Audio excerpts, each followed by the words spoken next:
Good morning guys. মই শুই উঠিছিলোঁ কিন্তু ভিডিঅ' নবনাওঁ বুলি ভাবিছোঁ। বনাব নিশ্চয়লগীয়া হ'ল কিয় আপোনালোকক কৈছোঁ যে কালি পৰ্যন্ত অলপো পানী নাছিলে। আজি ৰাতিটোৰ ভিতৰত ইমান পানী হৈ গ'ল যে আপোনালোকক নিশ্চয় দেখাব বিচাৰিছোঁ।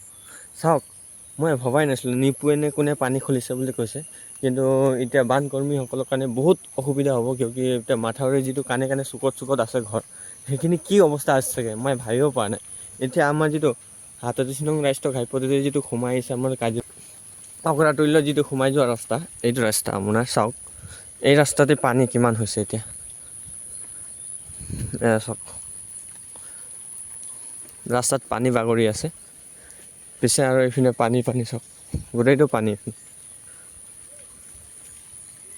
এয়া চাওক কি অৱস্থা হৈছে চাগে ৰাইজৰ ভিতৰত, যিখিনি গাঁও পৰিয়াৰ ভিতৰত যিখিনি ৰাইজসকলৰ কি অৱস্থা হৈছে চাগে। আমাৰ যিটো আমাৰ এই ৰাস্তাৰ কাণৰ মানুহখিনিকে বহুত অসুবিধা, কিন্তু এতিয়া চাওক পানী ইয়াতে চাই পিনে কিমান ধাৰ পানী, চাওক পানী স্পীড কৰি আছে। কিন্তু মই নাযাওঁ, বৰষুণত দি আছে যে অলপ সৰুকৈ ভিডিঅ' এটা বনাওঁ বুলি ক'লে বনাইছোঁ। যিমান পাৰে আপোনালোকে লাইক, কমেণ্ট, শ্বেয়াৰ আৰু ছাবস্ক্ৰাইব কৰিব নাপাহৰিব, কিয় বহু ৰাইজসকলৰ কাৰণে অলপ সুবিধা হ'ব, কিয় বানকৰ্মীসকলক বহুতো সহায় কৰিব বিচাৰে আজিকালিৰ দিনত। সেইকাৰণে নিশ্চয় এই ভিডিঅ'টো লাইক, কমেণ্ট, শ্বেয়াৰ, ছাবস্ক্ৰাইব কৰিব নাপাহৰিব।